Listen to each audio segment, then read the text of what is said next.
नमस्कार, all India news मध्ये आपलं सहर्ष स्वागत. मी नजीर मुलानी, ऑल इंडिया न्यूज. नमस्कार, मुलानी ऑल इंडिया न्यूज मध्ये आपलं सहर्ष स्वागत आहे. मी आज महाराष्ट्र नवनिर्माण सेना पालघर जिल्हा लोकसभा अध्यक्ष जयेंद्र पाटील साहेब आहेत, त्यांच्याशी मी चर्चा करणार आहे की महानगरपालिकामध्ये निलंबित होऊन सुद्धा तेच अधिकारी पुन्हा त्याच जागेवर रुजू केले जातात आणि ती बातमी काल आलेली आहे. त्या मी त्यांच्याशी संपर्क साधणार आहे. हे काय गोड बंगाल आहे, या महानगरपालिकेत नेहमीप्रमाणेच निलंबित होतात आणि पुन्हा परत त्याच पदावर रुजू केले जातं. तर महाराष्ट्र नवनिर्माण सेनाचे आक्रमक होताना दिसून आले ते जयेंद्र पाटील साहेब. तर साहेब, आपल्या ऑल इंडिया न्यूजच्या माध्यमातून आपलं स्वागत आहे. आणि महानगरपालिकेत निलंबित करून सुद्धा पुन्हा परत अधिकारी पुन्हा त्याच ठिकाणी रुजू करतात, तर आपला त्याच्याबद्दल काय अपेक्षा आहे? मला महानगरपालिकेला एवढंच प्रश्न विचारायचा आहे का महानगरपालिकेमध्ये जे ठेका कर्मचारी निलंबित झाले होते तेच परत का घेतले? त्या जागी नवीन कर्मचारी नेमता येते. परंतु असं मला दिसतंय, कारण हे अधिकारी जेवढी पण अनाधिकृत बांधकाम आहेत यांच्या त्या बांधकामाची साठवणूक झाली. उदाहरणार्थ आता 4 अधिकारी मी बोलतो. एक कौस्तुभ तामोरे आहे, अरुण सिंग आहे, भीम रेड्डी आहे, मिलिंद शिरसाट आहे. असे 4 अधिकारी निलंबित झालेले परत घेतले. त्यांना नवीन कोणी अधिकारी भेटलेच नाही का?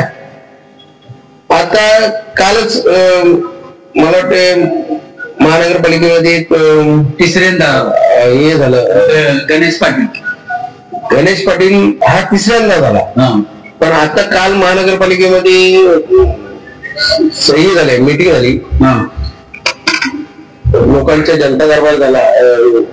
एक शिवसेनेच्या नेत्यांनी ठेवला. त्याला पण या गोष्टी सांगितल्या माहिती आहे आणि त्यांनी स्वतःनी सांगितलं का याला ताबडतोब निलंबित करण्यात यावं. मग अजून का ठेवलेत? कशाला ठेवलेत? तुम्हाला एक सांगतो गोष्ट, काय ह्यांच्यात मेन मुख्य कोण आहेत? हे जे अधिकारी आहेत ना, दीपक सावंत साहेब, म्हात्रे साहेब, म्हणजे बरेच आहेत असे अधिकारी, बरेच आहेत. यांना सगळ्या गोष्टी माहित आहेत. एक प्रभागावर किती बांधकामं चालू आहे, माझं पत्र जी प्रभागावर किती अनाधिकृत बांधकाम चालू आहे हे त्यांना माहिती आहे. विराट फाट्याला तिथे बांधकाम चालू आहे हे त्यांना सर्व माहिती आहे. सीओसी नेमलेली आहे अतिक्रमणासाठी. का नेमली? कारण काय? का बांधकामाला आश्रय देतात? आपले इंजिनियर जे नेमलेले आहेत किंवा ठेका कर्मचारी नेमलेले आहेत, का अनाधिकृत बांधकाम त्यांना आश्रय करतात? तुमच्याकडे आजपर्यंत आता तुम्हाला जर सांगितलं का या रस्त्याचा टेंडर काढा किंवा कुठल्या कामाचा टेंडर काढा, तुमच्याकडे पैसा नाही. आज महानगरपालिका आपली मोठी महानगरपालिका आहे. वसईला महानगरपालिका बोलली तर एवढी मोठी महानगरपालिका आहे तर त्यांच्याकडे पैसा नाही. तो पैसा गेला कोणाकडे? आज मी बघ सांगतो ना, काय आयुक्त परत रेड्डी यांच्याकडे करोडोची माया संपत्ती जमली. ही संपत्ती कोणाची होती? यांची का वैयक्तिक खर्चाची होती? ही संपत्ती आपलीच आहे. अनाधिकृत बांधकाम केली त्याची संपत्ती होती. तीच तर संपत्ती महानगरपालिकेत जो तो अनाधिकृत बांधकामाचा टॅक्स जमा केला असता ना, तर करोडो रुपये जमा झाले असते. तुमच्याकडे कुणाकडे भीक मागायची गरज नाही. तुम्ही स्वतः आता सांगता का आमच्याकडे पैसा नाही, आम्ही कुठून काय करू? मग जर असा जर महानगरपालिकेकडे जर तुमच्याकडे पैसा नाही, मग कामं होतील कशी जनतेची? बरोबर.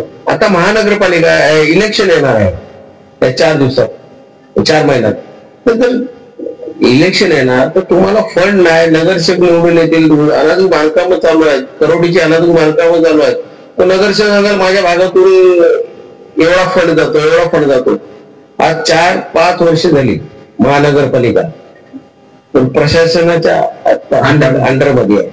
मग हा पैसा नगरसेवक नसताना तुमच्याकडे जर तुम्ही जर कारवाईच केली नाही, तुम्ही कामच केली नाही, मग पैसा गेला कोणाकडे? खरोखर हे भ्रष्टाचार महानगरपालिकेचे अधिकारी आहेत. आम्ही त्यांना सांगितलं का साहेब तिकडे असं गोष्टी चालू आहेत, त्याच्यावर कारवाई करण्यात या, ताबडतोब करण्यात यावं. तर तिकडचे अधिकारी मला खालचे जे अधिकारी काय सांगतात, आम्ही करू शकत नाही. आम्हाला जिथपर्यंत सीओसीचे सहआयुक्त असतील, आयुक्त असतील, ते सांगतील तरच आम्ही कारवाई करू. म्हणजे हे काय चाललंय? म्हणजे त्यांना पण अधिकार नाही. म्हणजे पूर्ण भ्रष्टाचार म्हणजे भ्रष्टाचारच आहे. अशा जर भ्रष्टाचार जर चालू असेल तर नक्कीच महाराष्ट्र नवनिर्माण सेनेला आम्हाला आंदोलन घ्यावं लागेल. आणि हे अधिकारी भ्रष्ट, हे जे 4 भरलेत, हे का भरलेत, कशासाठी भरलेत? ह्यांना यांचे या अधिकाऱ्यांची काहीतरी साठवणुटे झाले असतील, म्हणून यांच्याकडे हे अधिकारी घेतले ना. मग दुसरे अधिकारी का नाही घेऊ शकत? यांनी पहिला याचा खुलासा करावा अधिकाऱ्यांनी, हे 4 का घेतले, कारण काय? माझा यांच्यावर स्पष्ट आरोप आहे का यांचे या लोकांशी साठवणुटे झालेले आहे. कारण हे बिल्डर लोकांशी संबंध केलेले आहे, त्यांच्याकडून लाखो रुपयाची संपत्ती आहे, म्हणून हे भ्रष्टाचारी म्हणून निलंबित झाले ना. ह्यांना का घेतलंय? कारण यांचे संबंध चांगले बिल्डर लोकांचे आहेत, म्हणून या महानगरपालिका माझा भ्रष्ट महानगरपालिका, वसईची भ्रष्ट महानगरपालिका आहे. मी तुम्हाला सांगेन. आज ते 4 लोकांचे नावं उपस्थित केली आपण. त्यानंतर काल एक गोष्ट झाली, गणेश पाटील तिसऱ्यांदा निलंबित होत आहेत. तर त्याच्याबद्दल महानगरपालिका काय एवढं मोठं टोच हे घेत नाही, त्यांच्यावर कारवाई करत नाहीत, पुन्हा तेच त्यालाच रुजू केलं जातं. त्याच्यावर पाठीमाग महाराष्ट्र नवनिर्माण सेना कुठल्या प्रकारे आता बघणार आहे? मी तुम्हाला सांगतो ना, महानगरपालिकेचे जिथपर्यंत नगरसेवक नाही तिथपर्यंत भ्रष्ट अधिकारी झालेले आहेत. त्यांच्यावर आला कोणाचाच नाही. इकडे नेते येतात, जे काय बोलायचे बोलतात, अनाधिकृत बांधकाम तोडली जातील, जेवढी झालेली तेवढी तोडली जातील असे सांगतात. पण हे यांच्यावर मनुष्यवधाचा गुन्हा झाला पाहिजे. कारण ज्या बिल्डिंग आता कोसळल्या, किंवा आज 41 बिल्डिंग आहे, किती वर्षापासून होत्या त्या 41 बिल्डिंग भले कशा असू द्या, पण त्या जनता बाहेरच आहे ना. आज त्याच्यात पण एक अधिकारी, भ्रष्ट अधिकारी मिळाला, तो पण त्याच्यातच गेला. आणि गणेश पाटील सारखा माणूस 3 वेळा निलंबित झाला, तो 3ऱ्यांदा झाला. तुम्हाला बोललो ना, हे 4 लोकांचे पण साठवणुटे झालेत, तसे या लोकांचे झालेच असतील ना. बरोबर. आता हे अधिकारी कोण कोण आहेत हे सगळं माहिती आहे. अतिरिक्त आयुक्त आहेत, यांना माहिती नाही गोष्टी, किती बांधकामं चालू आहेत. स्वतः खालचे अधिकारी सांगतात का आमच्यावर दबाव आहे, आम्ही काही कारवाई करू शकत नाही. मग आता नवीन आयुक्त आहे, आम्ही त्याला काय बोलू शकत नाही. कारण ते आता हे नियंत्रण ठेवतात का नाही ठेवतात ते त्यांच्यावर आहे. हे अधिकारी जेवढे निलंबित झाले, त्यांना घेतले, त्यांना काढतात का नाही काढतात ते त्यांच्यावर आहे. नाही तर मी हेच समजू का, जर पवार साहेब, अनिल पवार साहेब होते, रेड्डी साहेब सारखे होते, ह्यांच्याकडे करोडोची माझ्या संपत्ती जमा आहे, तर इतर अधिकाऱ्यांकडे पण संपत्ती, यांची ईडीनी तर अजून या लोकांची ईडीनी चौकशी लावावी.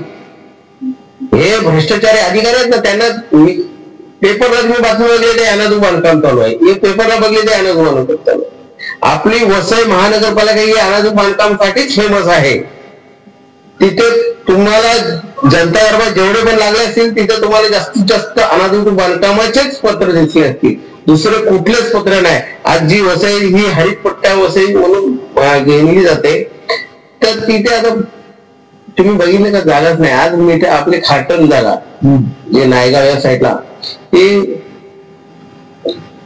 चिवडाची झाडं आहेत, त्यांची कत्तल केलेली आहे. रिजर्वेशन जागेमध्ये अनगुणांचं मोठं सुलसलाट लावलेलं आहे, भरणी चालू आहे रस्त्याला, किती बांधकामे चालू आहेत. महानगरपालिकेला दिसते, महानगरपालिका जाऊन येते, 300 रुपये स्क्वेअर फुटने पैसे दिले जातात. हे कोणाकडे जातात 300 रुपये स्क्वेअर फुटने पैसे? या आयुक्तांनी त्याची चौकशी लावावी. तुम्ही आयुक्तांनी विचारावं ना, किती बांधकामं आहेत, प्रत्येक प्रभागात किती अनाधू बांधकाम आहेत. तुम्ही ठेके 4 नेमलेले आहेत ना, त्यांची चौकशी करा. या भागात किती अनाधू बांधकामं झाले आहेत, या वर्षात किती बांधकामं झालेले आहेत, या वर्षात किती घरपट्ट्या लागलेल्या आहेत. त्याची घरपट्ट्यासारख्या भ्रष्टाचार झालेला भ्रष्टाचार. कुठं पाण्याचे नळ कनेक्शन आग लावली जाते महानगरपालिकेला, त्यात ओपन होऊ नये, भ्रष्टाचार ओपन होऊ नये. आज सांगतो ना, लाखो करोड रुपये आपल्या महानगरपालिकेत असायला पाहिजेत. आज ते मी तर सांगतो, वसईची महानगरपालिका भिकारी झालेली आहे, ते काहीच करू शकत नाही. ते खाली अनाधुनिक बांधकामाचे जे अधिकारी आहेत ना, त्यांना कमवण्यासाठी एक सुपारी दिली गेलेली आहे. आता मला तर वाटतं, या अधिकाऱ्यांना जर निलंबित केलेले परत ठेवलेत, तर आता यांना कोणाचा कुठल्या मंत्र्याचा फोन आहे किंवा झेड फंड जाणार, ह्याची एवढीच अपेक्षा आता मी पेपरला ऐकण्यासाठी बघतो. का कधी यांची बातमी आहे? आता सध्या सगळे मंत्री इकडे येतात, दरबार घेतात, या दरबारच्या माध्यमातून प्रश्न उपस्थित करतात लोक, पण त्याच्यावरती ठोस उपाय होत नाही आणि कारवाई बी होत नाही. याच्यावर त्या मंत्र्यांशी आपण काय बोलणार आहात त्या मंत्र्यांसाठी? मी जो पण मंत्री बोलले, पालकमंत्री असू दे किंवा इतर मंत्री असू दे, जे जनता दरबार लावतात, हा जनतेचा प्रश्न असेल, काही प्रश्न असतील त्या जनतेच्या सॉल्व्ह करण्यासाठी जनता दरबार लावला जातो महानगरपालिका. पण इथे पक्षाच्याच नावाने बोर्ड लावले जातात, पक्षाचीच माणसं जास्त त्या जनता दरबारामध्ये असतात. इतर जनतेला प्रश्नच उपस्थित करता येत नाही. मला सांगा, प्रत्येक पक्षाचीच लोकांनी जनता दरबारामध्ये यावं का? इतर जनतेच्या लोकांनी काय नाही यावं? त्यांची जमिनीचे किती जमिनी लोकांच्या प्रॉब्लेम आहेत, किती लोकांनी बिल्डर लोकांनी त्या लोकांना फसवलेले आहेत. हे खाली पक्षाचे म्हणजे कसं कॉम्पिटिशन चालू आहे. यांनी आज लावला तर उद्या त्यांनी लावा, हेच चालू आहे. तुम्ही बघितलं ना, ते तुम्ही स्वतः जाऊन जनता दरबारमध्ये बघा, तुम्हाला त्या पक्षाची लोकांच्या विरुद्ध जे चाललेलं आहे, आपली जनता तिथे नसेल तर पक्षाची माणसं तिथे जास्त असतील. आणि ते काय कशासाठी आलेले आहेत, काय आलं का आम्ही लावलेला आहे, आम्ही जनतेचे प्रश्न सॉल्व्ह करतो. काय सॉल्व्ह केले मला सांगा? आजपर्यंत महानगरपालिकेला विचारलं का तुमच्याकडे किती माया जमा होते आणि किती राहते किंवा नाही राहत आणि किती कामं तुम्ही काढलेत? अरे ईडीनी जे काढलेत ना, ते ईडीला मी तर पहिलं सांगतो, अधिकारी असतील ना ईडीचे, ते मी सांगतो हे पहिले अतिरिक्त आयुक्त आहेत ना, त्यांची पण चौकशी घ्या आणि 6 आयुक्त जेवढे आहेत ना त्यांनाही त्याच्यात घ्या. तर तुम्हाला त्याच्यात नसेल तर जे ठेका इंजिनियर कर्मचारी ठेवलेत ना त्यांना तरी घ्या, तर तुम्हाला सर्व गोष्टी तिथे माहिती पडतात. दुसरा काहीच आता बोलू शकत नाही. भ्रष्टाचार हा भ्रष्टाचारच वसईमध्ये आहे, दुसरा काहीच नाही. नक्की आता काय वाटतं तुम्हाला, जे आमदार मंत्री येऊन गेले आणि आपल्या बोलण्यावरून ते कुठल्या प्रकारे स्टंटबाजी घेतील असं काय वाटतंय का आपल्याला? महानगरपालिकेचा स्टंट आहे हा. स्टंट कुठला? इलेक्शन आता येतो म्हणून स्टंट आहे. एक महिन्यात येणार, भाषण देणार, जाणार, माणूस पडणार मरणार, काही लेणं देणार नाही. तिकडून कोणी सांगेल का बाबा मी एवढा फंड दिला, मी एवढा हे केलं, मी ते एवढं केलं, काय केलंय? 4 दिवस खाली जे बोलतात ना नाव गोंगाट करायचं तेवढंच आहे. जनता दरबार म्हणून नाव ठेवलेलं आहे, तो खरोखरची नाव योग्य वाटतंय का आपल्याला? जनता दरबार हा जनता दरबार पहिला जनता दरबार होती का? इतक्या वर्षांचं महानगरपालिका आहे, जनता दरबार झाले का मला सांगा? याच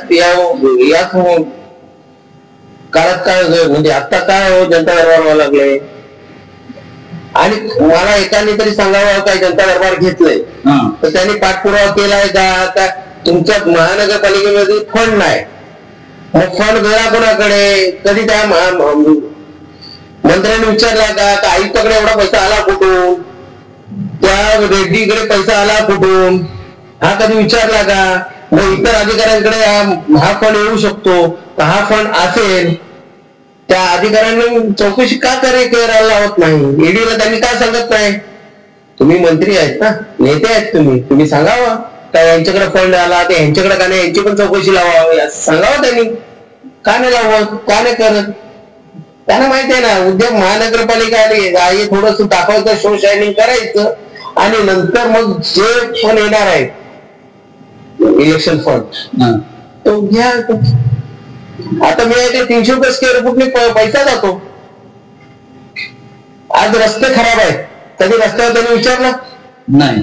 रस्त्याचा त्यांनी सांगितलं जनता दरबारमध्ये तुम्ही बाईट दिली ना मीडियाला, तर बाईट मध्ये सांगा ना साहेब, आज तुम्ही ते स्वतः येतात का रस्त्याला? त्यांनी सांगितलं नाही का रस्त्याला किती रस्ते खराब आहेत? कधी विचार केला का किती लोक त्याच्यात मेली किंवा ऍक्सिडेंट झाले? तर ते घेतलेत का? कधी सांगितलेत का? का नाही सांगितलं? काहीच पडलेली नाही, कोणालाच काहीच पडलेली नाही, नाही रस्त्याची गरज नाही, कसलीच नाही. आज महानगरपालिका संपूर्ण भिकारी झालेली, भिकारी. त्याच्यापेक्षा त्या ग्रामपंचायत होत्या ना त्या चांगल्या होत्या, नगर परिषद होत्या त्या चांगल्या होत्या का?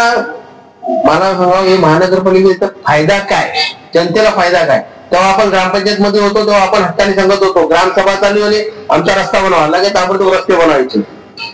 आता काही नाही, आता कोणाकडे आमच्यावर दबाव आहे, आम्ही काहीच करू शकत नाही. तुमचा दबाव आहे कोणाचा?